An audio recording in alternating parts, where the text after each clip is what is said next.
Well, good morning, everyone. This is Michael DeVille coming to you from beautiful Phoenix, Arizona, here in Maricopa County, probably the #1 real estate market in the United States.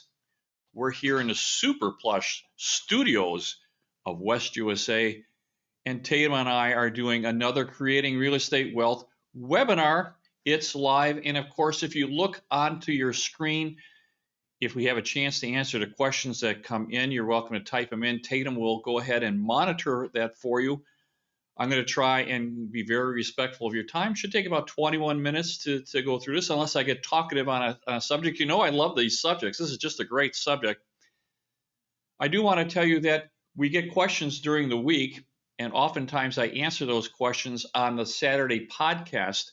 And if you go to the internet, you can go and just type in West USA Realty podcast, and a couple options will come up. It's even on Apple, and you're welcome to watch the podcast. And we'll often review what we've talked about on Tuesday and review some of the questions. If the questions come in, we'll certainly try and answer them. So I want to thank West USA for giving me this platform. The real estate business has absolutely been wonderful for my family and I. You know, I'm the author of How to Create a Real Estate Money Machine and Retire with Income. I cannot stress this enough, that retirement is strictly a financial decision. It has nothing to do with age.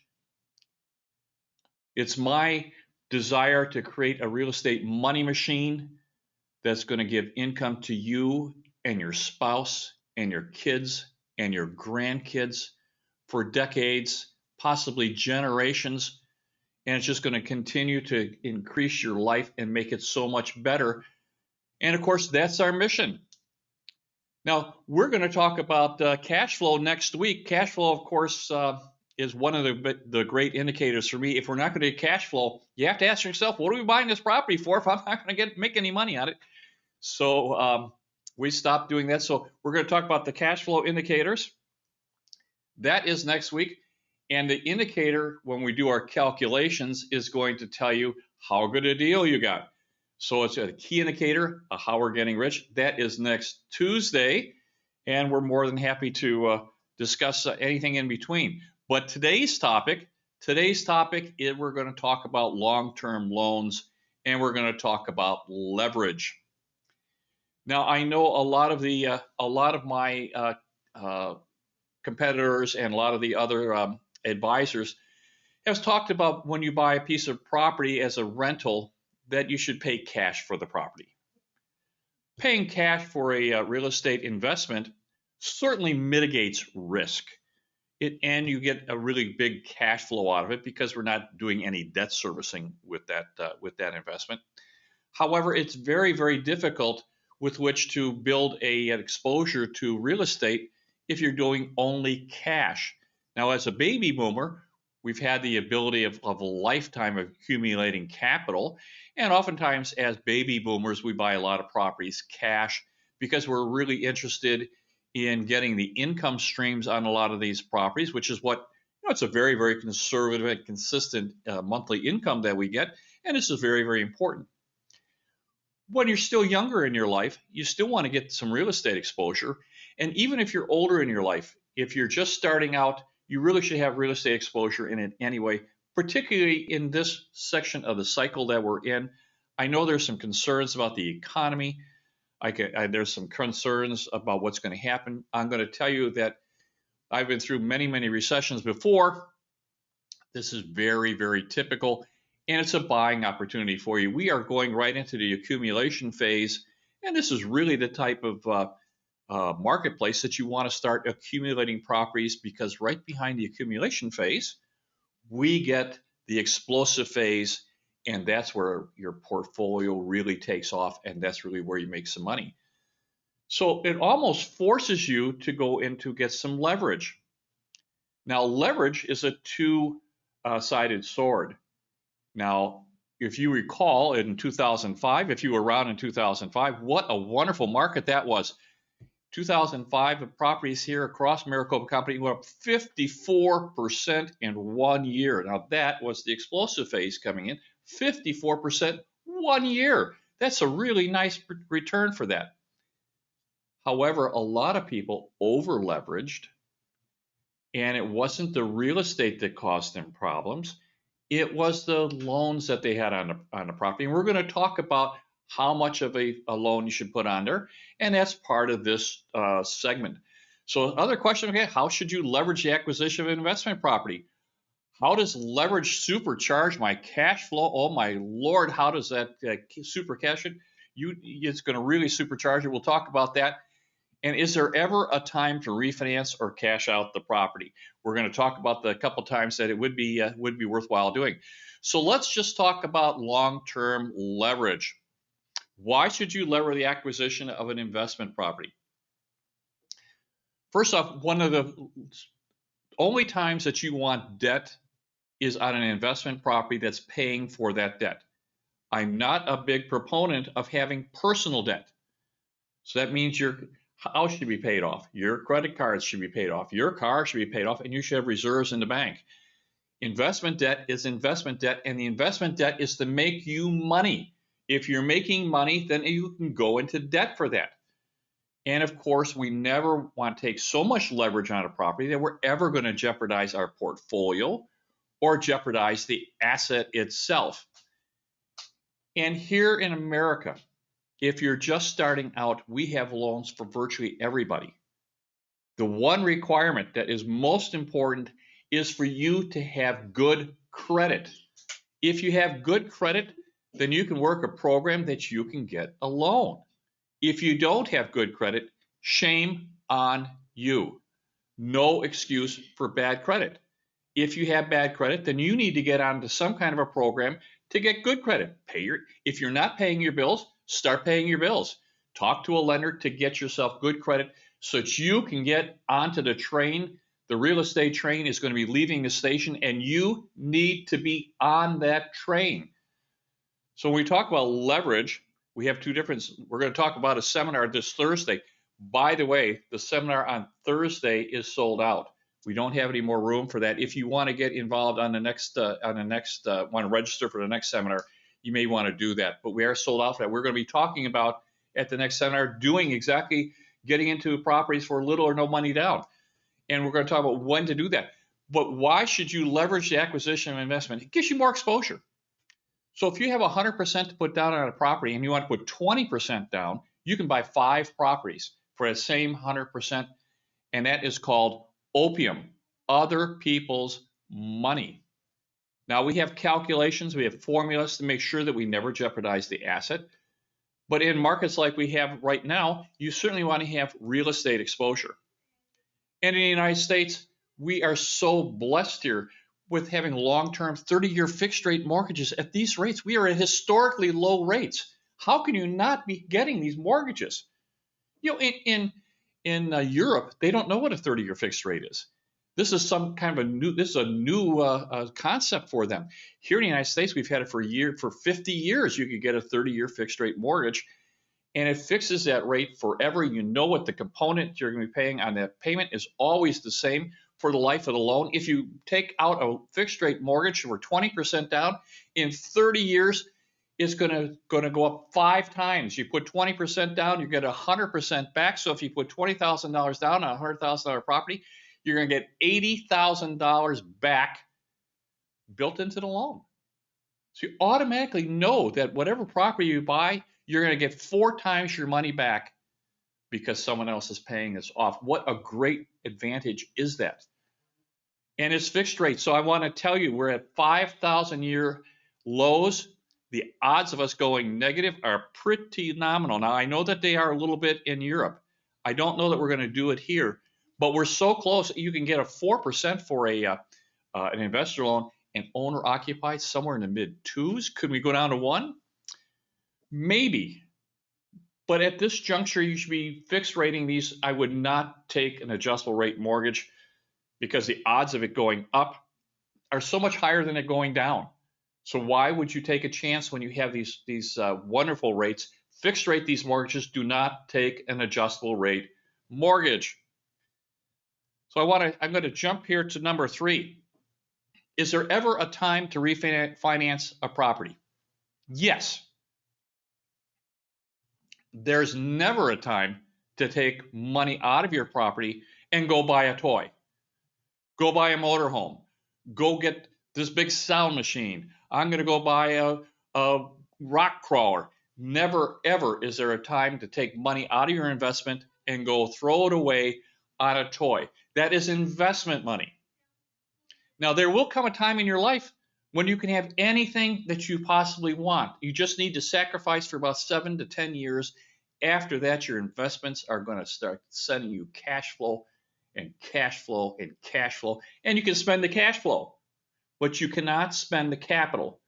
So that's the rule. I can spend the cash flow. I cannot spend the capital. And if you refinance, take money out of an investment, you are spending the capital that's within there. That is absolutely never, ever allowed. Now, when can I refinance? Well, if you have mortgages, you have to do the formulas. You're welcome to come in and see me. We can sit down and brainstorm. Is this a good deal or not a good deal? Now, if you're doing a simple interest rate reduction, and we're going to pay it off in a reasonable amount of time, because keep in mind, when you refinance, there are costs. You can't do this for free.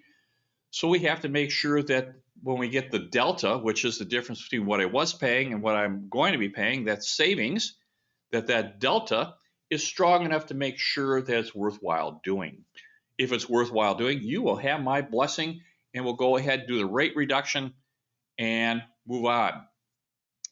If not, we want to pay these mortgages off. So if you're down to like 15 years left, we need to take a really hard look at this, and maybe we want to accelerate the principal reduction and pay the property off rather than take more money out. Which leads me right into the question, what if we've got a property that we've owned for 20 or 25 years? The depreciation is probably pretty close to being out. If we bought it for $100,000 20 years ago, it's probably $450,000 now.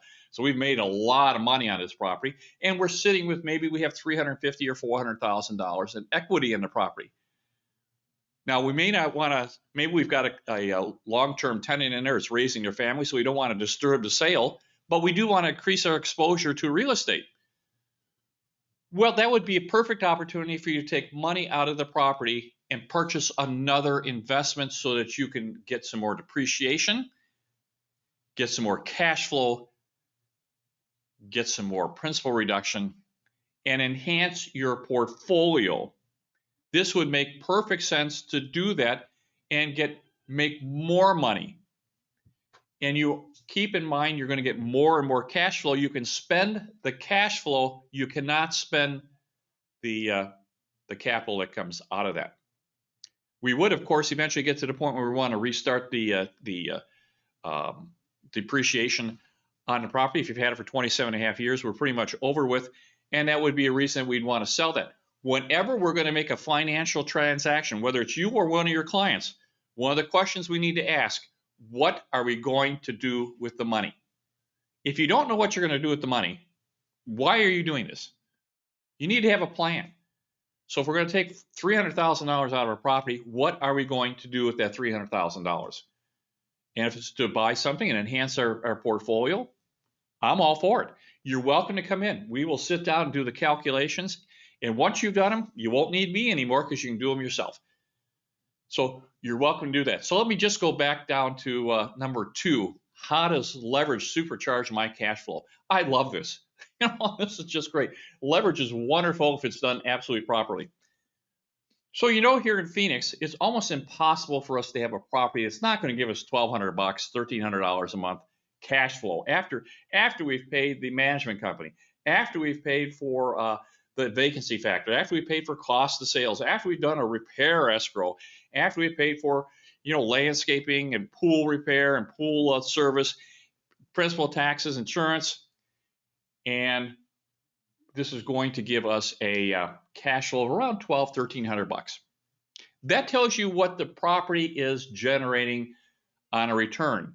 You can then make that decision if I'm going to take $1,000, $1,100 of that, and spend it on debt service and put some mortgage on, put some leverage on, and say of the $1,200 or $1,300 I'm going to get, I'm going to spend $1,000 in leverage and put a mortgage on. So you're probably getting $300 a month. I just raised rents $150 a month, and I raised rents $250 on the properties that just came up just recently. And here we are in Maricopa County, the best market in the United States, and rents are going up. We have a shortage of homes, and this is causing our rents to go up. Now, if I raise rents $100 a month and I'm getting $200 a month cash flow, because remember, I'm spending out of that $1,200, I'm spending $1,000 of that for principal or for debt service. That means I'm only cash flowing a couple $100 net to myself, free cash flow. But we have rental increases virtually every year here. So if I'm getting $200 a month and I raise it $100 a month and I'm leveraged, what is the percentage increase to me in my cash flow? 200 and 100, I'm raising my cash flow by 50%. So now instead of getting $200 a month, I'm going to get $300 a month or more. So it supercharges your returns on your cash flow every time we raise the rent, and that's virtually every single year. And some of this has been really radical. And keep in mind that Maricopa County is cheap on rent compared to the rest of the country. Our rents are cheap here, and we have a huge amount yet to go. There's a potential for much higher prices, much higher rents. This is so good for you. So I'm going to try and be very cognizant of your time. We've got another 3 or 4 minutes here. I want to talk to you a little bit about cash flow for next week. Cash flow, of course, is the indicator. When you buy a property, we try and get these properties free and clear, and we want to get that cash flow coming down so that you can live on that cash flow. That's how we're going to get you retired or semi-retired. Oftentimes, look, I'm going to tell you, at 40 years old, you may not want to fully retire because at 40 years old, all your friends are still working. There's no one to play with. I mean, you and your wife can go out and your spouse can go out and have some fun, but most of your friends are still working. So you may want to work, but go find something that you really enjoy. Maybe you can become a CE teacher or teach one of these classes where you get some fun. So that's our cash flow for next week. So I want to tell you that don't miss that one. And I want to tell you that if you have any questions or comments, you're welcome to email us here at creatingwealth@westusa.com. We're going to have more seminars coming up. We are full for Thursday. I actually have a waiting list for Thursday. We cannot accommodate anymore. We've had a huge outpouring of people that want to come. We can't do any more, but we're going to do more. We have a whole series that is going to be coming in the way of financial topics. We're going to be doing CE classes. We're going to be doing a designation. If you want to register, send an email to creatingwealth@westusa.com. If you have any questions, send it to creatingwealth@westusa.com. And part of my give back to you guys, I am more than happy to sit down with you each and every week and maybe go over some topics. Maybe you have some questions. If you want to go over, if you have a property that you want to look at, you're welcome to call me. You can call me at the corporate 602-942-4200. If you find that you really need to talk to me or you need to contact me, you're welcome to contact me at michael@michaeldeville.com. So I'm going to be trying to be very cognizant of your time. It's been about 19 minutes. I want to thank you so very much for listening to me. And I want to wish you the very best. You're in the best market in the United States. Have a great day. Bye-bye now.